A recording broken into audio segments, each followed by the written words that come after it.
Happy birthday to the unsung hero of Jomas journey. Happy birthday Albert. ஆக்சுவலாக இன்றைக்கி என்னன்னா மட்டும் சொல்கிறத வச்சுட்டு அண்ணா வந்து இன்றைக்கி என்னன்னா மட்டும்தான் சொல்லுவார் அப்படின்னு சொல்லி நிறைய பேர் நெகட்டிவ் கமெண்ட்ஸ் நீங்கள் போடுறீங்க. ஆனால் ஜோமாஸ் ஜெர்னியில் வாய் மட்டும்தான் என்னோடது, மிச்சம் எல்லா எஃபர்ட்டுமே ஆல்பர்ட்டோடது தான்.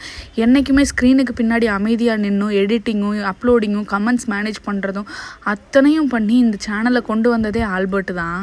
The main pillar of Jomas journey is Jose Albert. அதை வந்து நான் ரெஃப்யூஸே பண்ண முடியாது. ஏன்னா ஒரு மனுஷன் வந்து பொண்ணை பேச விட்டுட்டு பின்னாடி நிற்கிறதுனால அவருக்கு எதுவும் தெரியாது அப்படின்னு ஆயிடாது. நீ நல்லா பேசு, எடிட்டிங் மற்றதெல்லாம் நான் பார்த்துக்கிறேன், பேசுகிறவனை நீ கண்டுக்காத, பேசுகிற யாருமே வந்து உன்னோட திறமையை உனக்கு காட்ட மாட்டாங்க, நான் இருக்கேன், நெகட்டிவ் கமெண்ட்ஸ் வந்தால் பார்த்துக்கலாம் அப்படின்னு என்னை டெய்லி மோட்டிவேட் பண்ணி கூப்பிட்டு போகிறது ஆல்பர்ட் தான். ஆக்சுவலாக உனக்கு நான் வந்து என்ன சொல்கிறதுன்னு தெரில, என்னை ரொம்ப பொறுமையாக ஹேண்டில் பண்ணியிருக்கேன் நீ இது வரைக்கும். Happy birthday and love you so much. நீ வந்து இன்னும் 100 வருஷம் நல்லா இருக்கணும்.